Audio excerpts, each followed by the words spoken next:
Would just have to record another way. Okay. So here we go. We are live and direct. We are doing this podcast outside because it's a beautiful day in our neighborhood. And we have Shanice Gayward Ali, and I am the CEO and founder of We Are Phenomenal Women. And what We Are Phenomenal Women organization is about is that we go out into the community and we talk about domestic violence. Um, I have been a victim of domestic violence. So one thing I realized as a victim, I thought I was the only one who gone through domestic violence, but then I realized that other people also have gone through it as well. So right now, We Are Phenomenal Woman is expanding, and we have someone who is a member and someone who is volunteering with us as well. And I'm gonna turn it over to you. I call her Miss T, Miss Harry. Explain to the guests who you are and what you do. Hi, everybody. I am Triana. It is a pleasure to be a part of We Are Phenomenal Women. Mhm, I am volunteering mhm. podcast. It is a pleasure to be here today. I am a mental health advocate. I'm also a board certified peer recovery specialist. I'm also the founder of Destined for Greatness. And one thing I really truly love about the work that I do in this space is the bigger impact that it brings collectively. It touches hearts and heals hearts in so many different ways. Different people across different moments and different moments of life are very inspired and enlightened to heal and to grow and to transform.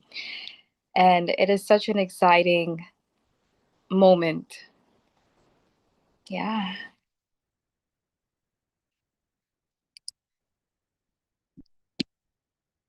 Mommy, so thank you for sharing. I asked her to be a part of this podcast with me because I just wanted to get perspective of our younger virgin. I'm 52. I just turned 52 on Sunday. Woo woo. So I just wanted to get a younger aspect prospect. Listen, I just wanted to get someone who's half my age. I wanted her to give us some information. I want her to connect with the youth so that way we got the young, we got the old. So everybody always talking about the old folks. So now we got the young folks involved and being a part of this with us. So I asked her to do this. She said yes. And she got her guests and we want to bring her guests along. So I'm giving it right back to you now. Okay. Now we have our guest. Her name is Calvina. She is the founder of the Bloom Experience and the author of The Three Layers of Self. She will be answering a lot of questions about mental health, wellness, domestic violence today. And it will be such a informative experience. And the biggest takeaway that I want people to get is information is powerful. It doesn't matter where you are in your journey. Take in the information and do something with it because your higher self will thank you later. I'm gonna say amen to that. Amen to that. So let's get on into these questions. You're ready. You're ready. You're ready. You look beautiful. Thank you for doing this with us. Our very first guest, Miss C. I'm gonna call you Miss C. You know what, Miss Queen C. How about that? Okay, Miss Hello. Queen C. So I want to ask you, and we have questions. So I want to ask you. Our first question is: can you tell us about your journey and what inspired you to create the Bloom experience and write the three layers of self? But before you answer that, tell us who you is. Who are you, Miss Queen C? Who you um, is? so, so my name is Calvina, as you guys know. Wow, there's so much to say. So I started independent studies on psychology when I was 25 years old, and I got fascinated. So my independent study started with psychology, then I navigated into neuroscience, and then I went into philosophy, then physics, and I found I was just intrigued. So I did a lot of independent studies for many years. I got my bachelor's degree in psychology, and I decided, well, let me just continue my education later in life and go and get my doctor's degree in neuropsychology. So I'm in the process right now of doing my doctorate degree in neuropsychology. Did write the 3 layers of self. I just published another book, the pattern beneath, and the Bloom experience is something I always wanted to do. At that point of my life, I don't think I had the courage or the confidence to do it. I had the information, but I didn't have the emotional attitude to match it, right? So my perspective on myself or my self concept to go out there and educate and teach, I didn't have the confidence at that moment in my life. So when I finally did get the confidence, everything that I've learned over the years, which I feel like um, everything happened for a reason. So I have to gather a lot of information, do a lot of independent studies, become credentials in certain areas of my life, write books and get experience and practice what I preach before I could start the Bloom experience. So the timing for me wasn't right, even though I was ready. So the Bloom experience is an intellectual event to educate, teach women about mental health, about thoughts, because emotional regulation, because a lot of us speak about, you know, emotional regulation, right? Learn about emotional regulation, learn about self-awareness, but we don't talk about the foundation and the scaffolding that create those things, which is the way you think, right? So if you don't understand thoughts and thinking and how that navigates on a cellular level, then you can't regulate your emotions. You don't understand emotional regulation, then you can't understand awareness or self-concept, because those are just words. Can we take the words and actualize it in our life and let it show up? So I got to so when I created the Bloom experience, that was the concept, to make sure that I'm showing up exactly what I'm teaching, and I'm able to invite women who have a platform, invite women who want to educate, who wants to teach, women who have their own life stories. They don't have to be professionals. They might just have a life story that they want to tell, that another woman can learn from, become a better person from.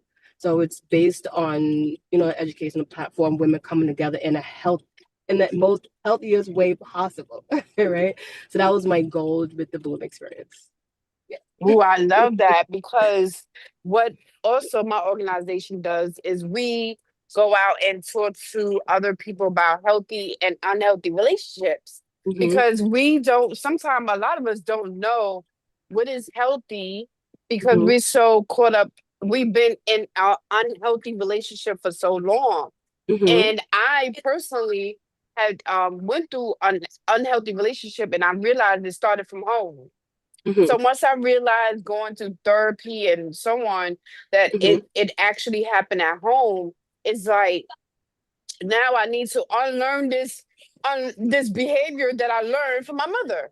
Yeah. So once I unlearned that and realized I want a healthy relationship, that's Mm-hmm. how I was able to bring in positive positive thoughts, positive movements, positive Mm-hmm. everything. And that's how I found my husband and got married. So with that being said, I want you to talk to us about mental health because a lot of us are ashamed about mental health. A lot of us are scared to even speak up and and talk about, you know, depression. I want to go as small as depression, but Mm-hmm. there's way more different types of mental health disorders that people go through. But in your work, you often speak about self reflection. Mm-hmm. Why is self awareness such an important part of maintaining good mental health? So self-awareness is subjective, right? And the reason why I say self-awareness is subjective and it should be reflective, because I can be a person should be self-aware at all times, but your self-awareness can be, yes, I'm conscious of what's happening right now. Like I'm having a conversation with you, but am I conscious of my daily thoughts? Am I conscious of my daily habits or my daily behaviors, the decisions that I'm making, the thoughts that I'm having, right? The conversations that I'm holding, am I aware of these things? So when it comes down to self-reflection, the self-reflection, it gives you the ability to see how you're thinking, Self-reflection gives you the ability to see if you're in an environment, does that environment matches my self-concept? And if it does not match my self-concept, why am I choosing this? Right? Because it have to make sense. So if you're self-reflecting and you're choosing something that you know that's not healthy for you, you can see why you're choosing it. I'll go back to say what you said earlier. It can be from your home environment, your upbringing. You know this is not healthy for you. You're reflecting that it's not healthy for you. You're aware that your awareness is there that you're not healthy for you, but the programming on a psychological, on a cellular level, really, because that's where the neurons is really programmed for you for behaviors. So when you're self-reflecting and you can see that I shouldn't do this, you see that this environment does not match my self-conflict but concept, but you're still doing the same thing. This is where you know that there's deep-rooted trauma. So, and that is why self-reflection is important, because it brings self-awareness and self-reflection to let you see that you're reflecting on it, you're self-aware of it, but the behavior does not match. And that's where you can start the healing journey of coming over like parental trauma. It could be relationship trauma. It could be trauma with friends. It could be programming from television, or it can be all of the above. It can even be your education, right? And it could be all of the Mm. above. So, self-reflection, and it's important, and self-awareness is important for those reasons, because it lets you see that you're violating your own boundaries, right? So that's why, me personally, I feel it's self-reflection. It's important. I love that. Thank you. Yeah. So my first question is pertaining to women who struggle to express the things that they're facing. A Mhm. lot a lot of women struggle with their identity, and my question is, many women struggle silently with stress, anxiety, depression, or trauma. What are some signs that someone may need support but may not realize it? Not going outside, not engaging in activities with their friends. Mhm. Once someone loves to, let's say that they're, I don't know, partying a lot. Let's say you have a party girl and she's partying a lot. She likes to enjoy herself, and she's not going outside anymore, and not because she's self-reflecting or she's changing or becoming a better person. She doesn't want that lifestyle no more. You don't even see that behavior. If she's like, she started school like, oh, I don't want to be with that crowd, then we know that's self-development. But if you realize she's just in the house and she's not going out, she's not doing anything for herself, that's the sign that she needs to get professional help, because what she enjoyed, she no longer enjoys, and she didn't find a replacement. So that's the moment where someone definitely needs to seek some kind of help, support, whether she's going to a psychologist, a coach, speaking to a friend, someone she trusts, or peer support specialist. I didn't know you was a peer support specialist. I was like, wow. Yeah, yeah, yeah. That is incredible. Mm-hmm, A lot of a lot of times, a lot of people face embarrassment. I mm-hmm. speak up about the way I feel and what I'm actually experiencing because people are gonna judge me and look at me in a weird way, right? Mm-hmm, I think that's a common feeling, especially in young people. mm-hmm. And my other question is, as a neuropsychology student, what have you learned about the connection between our thoughts, emotions, and behaviors? Oh, that's beautiful. That's right up my alley. So Yeah. your thoughts, emotions, and behaviors, they are brothers and sisters. That's how I like to talk about them. So your brother and your sisters was raised in the same household. I'm gonna give an analogy. They were raised in the same household, yet still the children are completely different. And that's how your thoughts and your behavior operate. So let's say, for example, like the, your thoughts. Your thoughts has many different layers to it. So your thoughts has memory.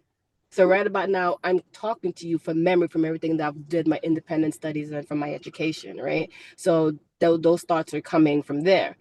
But at the same time, as I speak and I use the vocabulary, it's not coming from an academic perspective. It's coming from lived experience. The question have to come up like, this is reality, right? This is not me putting something on Facebook pre-recorded, right? That's another aspect of your thought. So I have the memory, then I have the lived experience of it. And then you also have new information that's coming up as meeting you guys for the first time. So then I know my perspective of this conversation is giving me new thoughts to able to articulate myself effectively.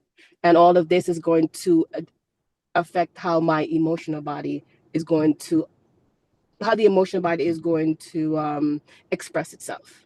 So a lot of people are not aware of their emotions and their thoughts and how it interacts with their behavior. So we were never taught at all. Like we were never taught how thoughts work. And I always stress thoughts. Like for me, I always stress if you realize that we never was taught how thought works, how thought affects us. It could create all kinds of biases. Mhm. And then it would trigger down to our behavior.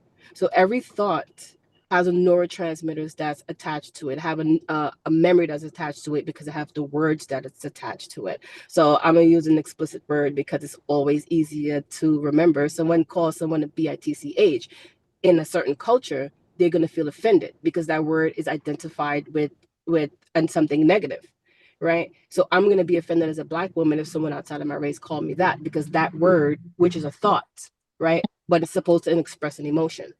But then Yeah. if I go to China and I say that word has no meaning to that person in China because the language does not mean anything. So as a neuropsychologist student, I understand that the words and your language has meaning, and those meaning creates emotions that we store inside of our nervous system to express ourselves. Because the human being, our language is emotions. Our language, but thoughts and language are tools to express those emotions. That's why words have meanings, and it has emotions that attached to it because it's tools for us to express how we feel. So the words are just feelings to express if I'm angry, if I'm sad, if I'm happy. Every word has something attached to it. So as a neuropsychologist students, I've learned that your behavior, and your emotions are intertwined with each other, and they operate with based on memory. And then in order for you to change the memory of the three layers of those things, you have to come back to self-awareness and reflection to realize, how did I program myself? Because then I can deprogram the thoughts. Well, you know what? If someone called me a bitch, that my culture tell me that's negative. But how am I going to react to that? Am I going to yell at that girl? And I'm going to say, well, you know what? I'm not going to yell at her because I'm not that. But if I don't have that concept of the language, I'll be offended to what she said because she's deliberately trying to hurt me. So then now, Right. do I mirror what she's saying to me? I'm not going to mirror that behavior so it won't affect me.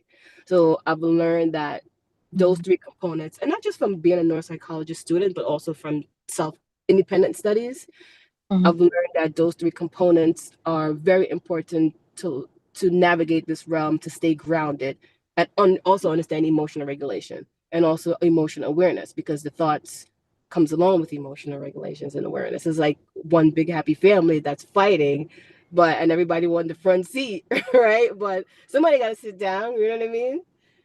No, So I I hope love that.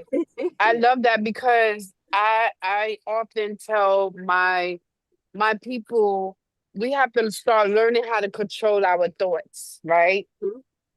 Because once we learn how to control our thoughts, then um we won't react to things so quickly. You Mhm. know, like a person who's breaking up with their mate, and the first thing you want to do is I'm gonna do so and so and so and so. But if you learn how to process the breakup and control your thoughts by meditating, that's my thing, Mhm. and detaching Mhm. from your negative thought, then you could Mhm. deal with it on a positive level. I So agree. I have learned that myself. I just started learning that. So when I start learning that, I start sharing it with other people because people are emotionally Mhm. messed up. Yeah. I'm gonna give it back over. Yes, that is such a very powerful thing. I agree with everyone's perspective. Thoughts are very powerful. Dr. Tracy Marks said one time in one of her videos, one of her studies research, she described it as cognitive reconstruction when you're Mhm.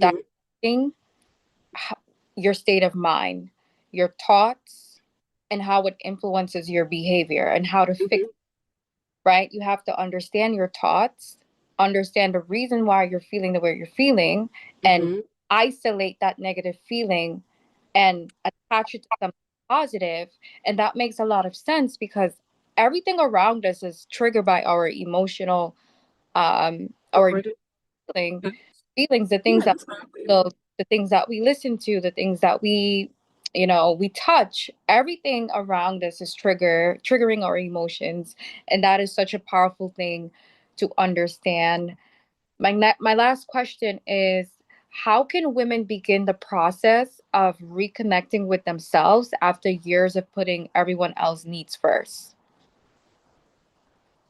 Well, the first thing the woman would have to do is understand what needs she needs to put first. Because sometimes we want to put ourselves first, but if we are not doing the work, we might not even know. So let's say if someone come and ask me, say what I need to do first, I would give them questions because I can answer the question very in a generic way, but realistically, not everyone would need the same approach, if that makes sense. So, so let's say I guess I'm gonna use my sister for someone because for me, I believe that it's very not every approach is the same, and people have to be person centered. So if a woman wants to come back to herself, first needs to know what emotional state that she's in. Then I'm gonna ask her, why do you feel that you need to come back to yourself? What happened? So when she tells me the need, if she knows the need, because she got to find out the need first and why she believes that, then those are the things she needs to look at. Like look at those things. Um, look at the reason why you feel like you need to change. Is it that you're giving too much and you're not getting back? Because if you're not getting something back, that means that what you're giving, you're really not giving it because you want to. You give them because you're hoping someone would like you back. So that's not a person's problem. That's a self problem. Mm. You know what I mean? So that's different. So I would first ask the person, why do you feel like you need to change? Mhm. Because that would tell them a lot. Ask yourself what I need to change. And the second thing I would ask them, that they should ask themselves, in your environment, if you can change your environment right now, what would be the first thing that you would change in your environment? Because and the reason why I'm saying this is because the environment that you're in, it's making you feel that you're giving too much. Because if their environment consists of the people that you love, the people that you work with, it consists of the food that you're eating, your community. So if you could change your environment, what would you change? If you're going to say like I would move, then why would you move? Like what's inside of, are you moving from the house, from the people in the house? Are you moving because the community is not really good for you? Or you feel like, you outgrown the pace of the community? Or so it's very complex Mhm. to answer that question, because for me personally, I feel like that kind of question is person centered because everybody needs are different. Totally agree with that perspective because we all develop at different stages, at different phases in our lives. I've had many encounterments where I felt like I didn't put myself first. And the moment I realized that, I change initiative. I take ownership over what I want and versus what I can have. So I completely detach myself from the feeling of not completing myself. And the moment I isolate that feeling, I start pouring into myself a little bit more. As you said, it's really about self, right? Self preservation is key to alignment. And if you feel like you're pouring from an empty cup, you're pouring out too much and you're not getting it back in return, that means you're doing yourself a disfavor.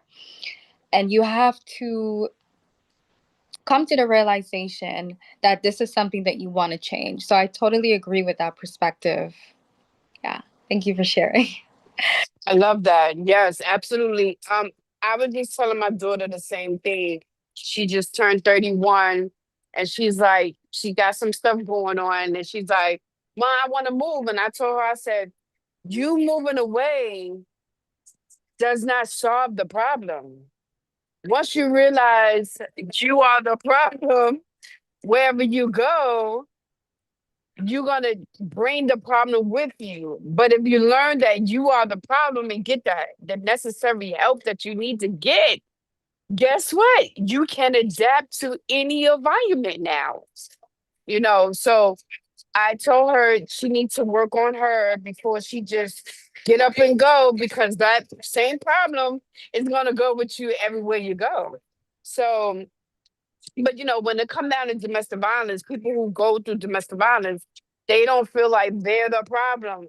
They don't want to hold themselves accountable for anything. And I just want to ask you, like, when it comes down to domestic violence, it's often associated with physical abuse, but emotional and psychological abuse can psychological abuse can be just as damaging.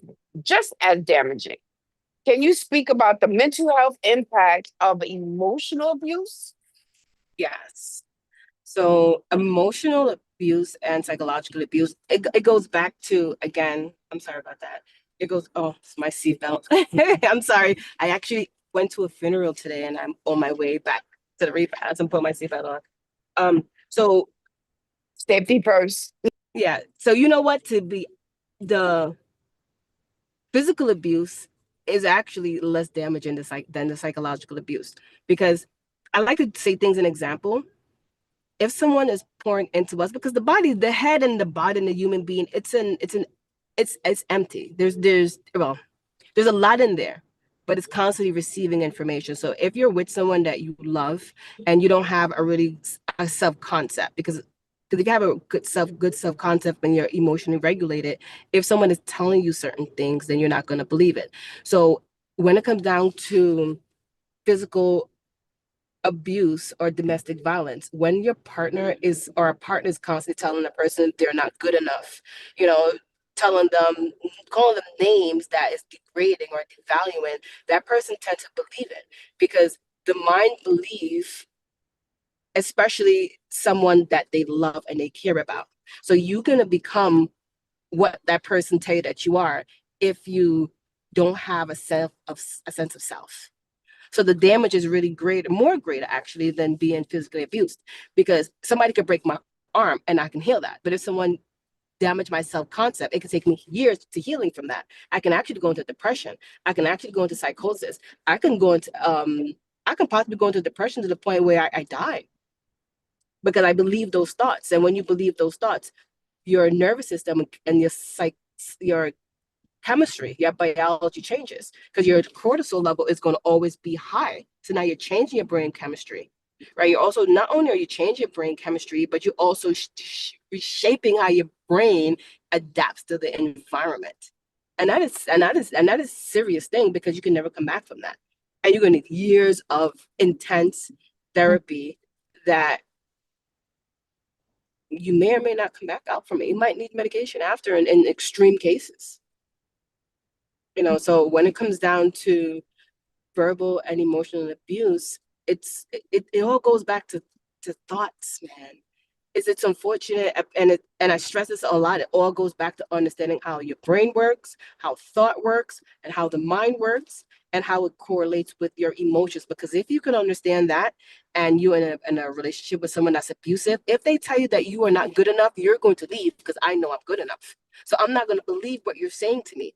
But if I don't understand how my mind works, and that person said you're not good enough, then you know what I'm going to do? I'm going to ask my friends, this guy said I'm not good enough. What you think? Can you believe this guy to say I'm not good enough? Because now you're doubting yourself, because you don't have a good self concept. Mhm. So that goes back to, you have to understand how your mind works. Like, I always believe when someone understand how their mind works, we can never, and I can say that how I can I didn't realize myself that I was in an emotionally abusive relationship until I got out of it. And at that time, I was very knowledgeable, but I didn't have the emotional bandwidth to acknowledge or realize what was happening until I started learning about the emotional body and myself. So once we can understand those concepts, and you educate and teach, because for me, I therapy is great. I'm not against therapy at all, right?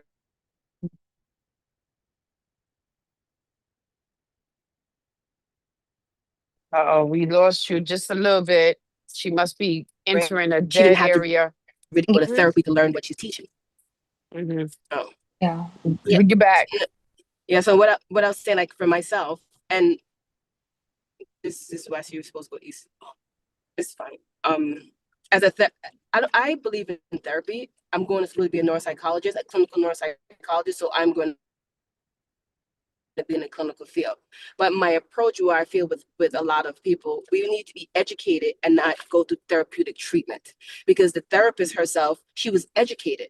She didn't go through therapy. She went through years of extensive training of understanding how the brain works, how the mind works, how the emotions work, and then she got that foundation, or he got that foundation, to order to go educate. So if you educate the patient or the client or community about these things, then they're going to need therapy, yes, but not so intensely, because they understand how they work. So it's the education that's needed and the therapy.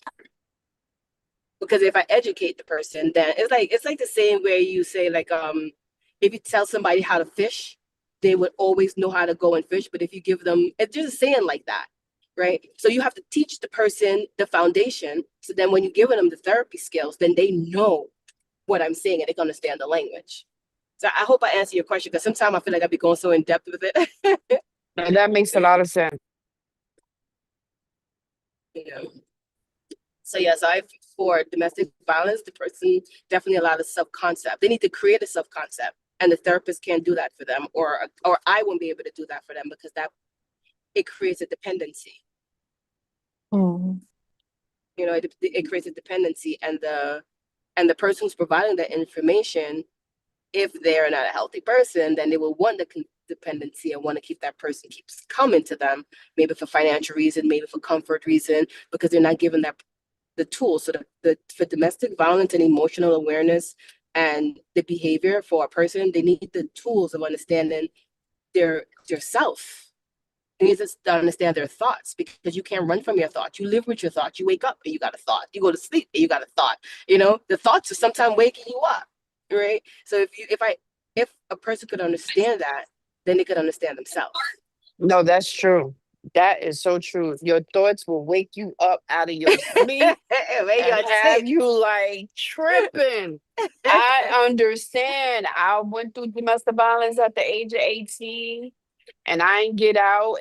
But I mean, once again, it was back with family first, being the oldest of Mhm. my mother's six children, and then run into the arms of my abuser. So it's like it took me years and years and going back to school and learning that I am smart and I could make this happen. And I just feel so good. So now my job is to go out and educate people and give them the tools. So Yeah. I wanna ask you, like, why do you think so many survivors struggle with recognizing by domestic violence, or toxic relationships? Because, once again, my daughter, I'm trying to explain this thing to her, like, you are in a domestic violence relationship. I'm giving her the names, you gaslight, you being manipulated. I'm giving her the names because I didn't know those names, but she don't believe that she's in ADV. So I'm like, okay, so you're in a toxic relationship. So I'm giving her both of those things. Mhm. Why do you think people is struggling with understanding these things? The idea of love.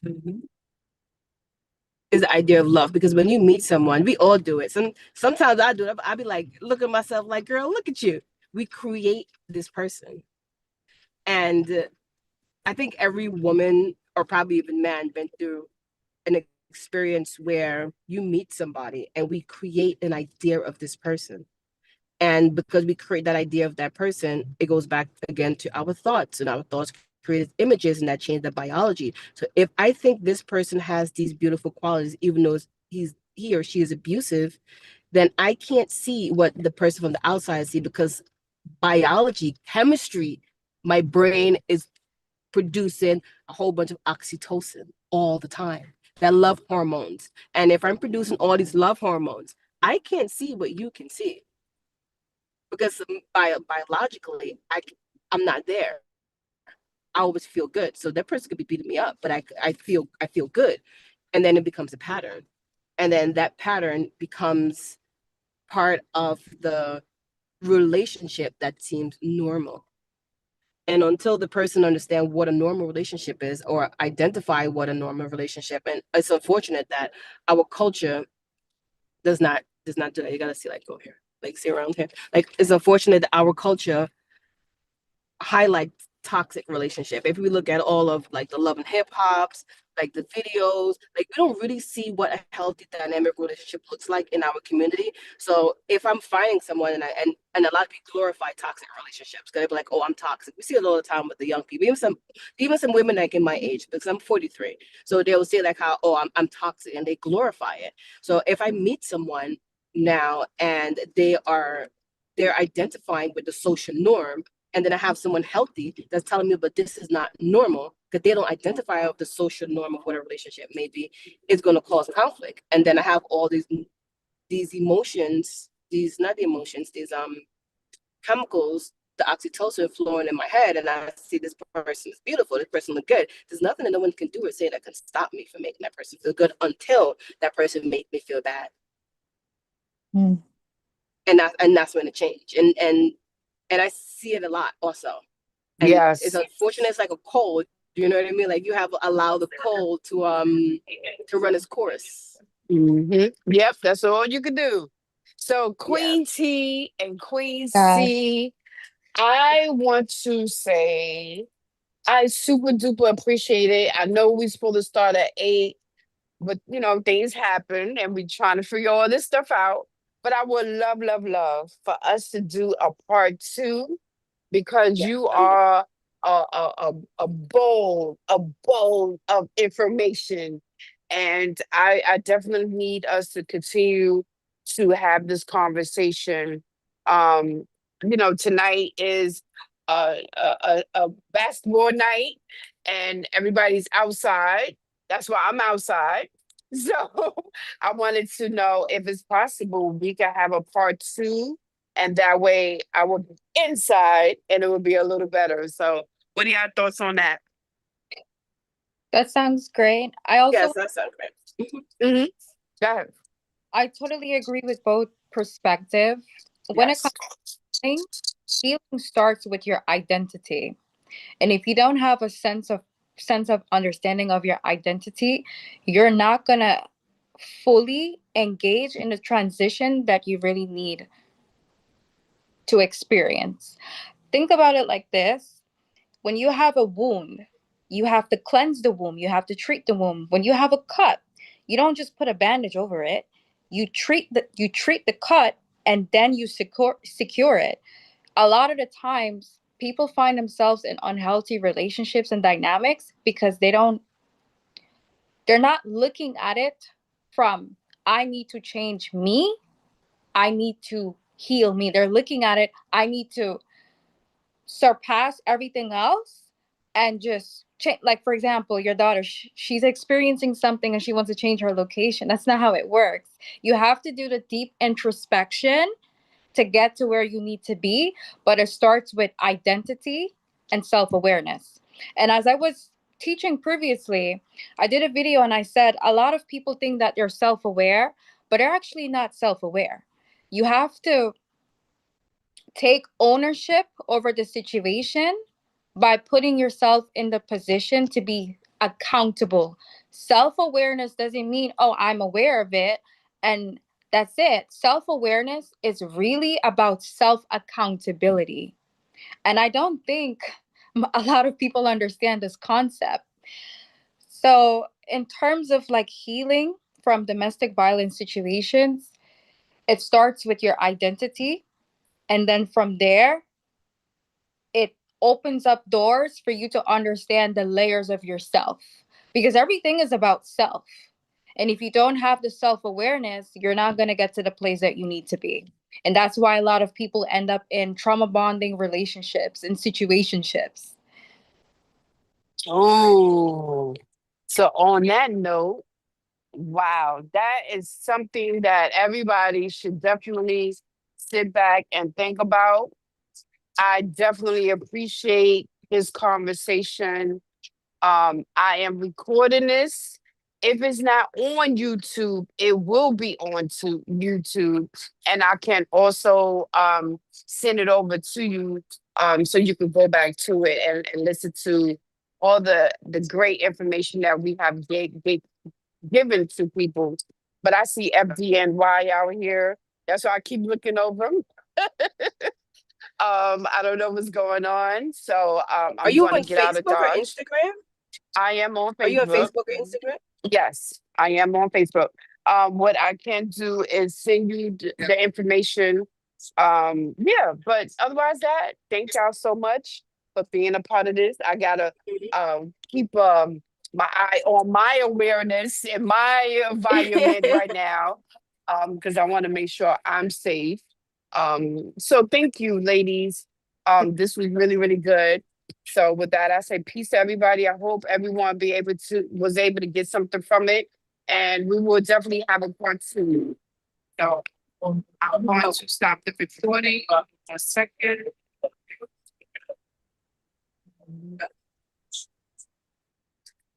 Yes. Yeah. If I was in front of y'all, I would give y'all a hug. Thank you, thank you, thank you. That was so dope. Oh my goodness. Your Yes. first guest was amazing. Before I even asked for my guest to come on another day, I wanna be able to have you to come on to part two. Hopefully next week will be a good look for you. Yeah. Okay? Yes. That's all righty. Okay. Y'all have a good night. Let me get in here and enjoy some of the sports. You too. Thank Bye bye. you. Enjoy your weekend. Bye. Later. Bye. You. Okay, let me see. I don't even know how to turn this thing off.